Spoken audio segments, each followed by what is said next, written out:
All right, I'm the FlatRate Master, and well, do not do anything in this video. This is for parody use only. If you're doing this stuff, stop it. All right, FlatRate Freddy's here, and we're going to talk about how you make hours on FlatRate. Okay, first things first. All right, let's first talk about oil leaks. You don't fix them unless you have to. Brake clean goes a long way to fix an oil leak, if you know what I'm saying. You know, gotta do that oil pan. Screw that. Spray that sucker down, brake clean. Good to go. Nobody will know. Okay, next one. Every car needs to get written up for brakes. They all need brakes. If it don't need brake pads, it's got a vibration. You know what I mean? Every car you bring it in needs brakes. Don't ever test drive, by the way. Don't ever. You know, just pull that sucker right in, start writing up brakes, brighten up all your flushes. Make sure you get every dollar out of that car. Are you doing the flushes? No, of course not. You're writing them up. That's how you make your money. You keep doing that. Every car needs brakes, front and rear. Every car needs brake flush. Every car needs transmission flush, coolant flush, power steering flush, fuel injection service, everything. Every car before you even bring it in needs every bit of that. It's really important to maximize your flat rate is work in the corner where nobody can see you. You know what I mean? They don't see you throwing away parts. Won't see you throwing away, that case of brake clean you just used to fix that oil leak.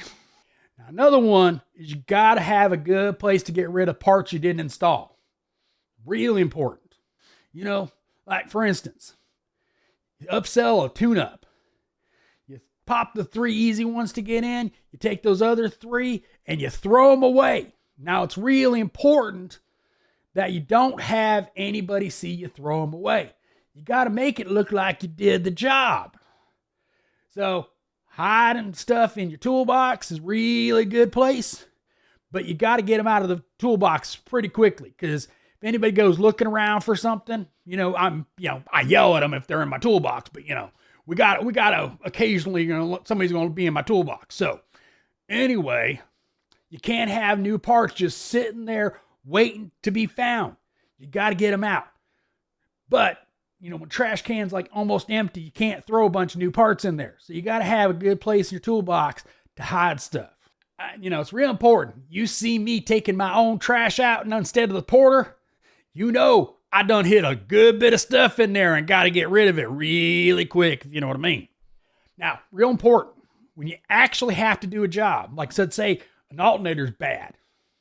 Well, to make up for actually having to work, one, write it up for a drive belt, tensioner, harmonic balancer, all your flushes, of course. And then, then you write it up for valve covers, because those valve covers is what caused the leak, right? And then you just brake clean the snot out of it, make sure it's nice and shiny and pretty. And then you just made a couple extra hours, even though you had to do that alternator, just got to pad that ticket, if you know what I'm saying. Now, obviously, your flat rate. So when they come over with that diagnostic stuff, you tell them get the heck out of there, because you ain't doing that crap. Give me ball joints. Give me valve cover gaskets. Give me the easy stuff. I don't want none of that hard diagnostic stuff. That you ain't making no money on that. I mean, what do they pay you? Maybe an hour to figure out what's wrong with it?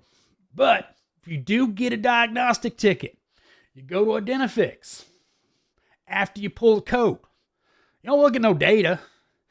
Pick the top 3 Identifix fixes. That's what you write up. And of course, write up your flushes, your brakes, all that good stuff. Make up for that hour you lost diagnosing. But yeah, you got to write up all those things on Identifix to make sure it gets fixed, because, come back to yell at you and stuff like that. So you got to sell everything that might be wrong. Got to maximize your income.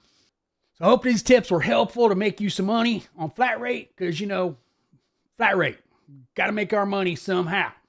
They always screwing us, so got to find a way to make it. Again, don't take this as advice. It's a parody.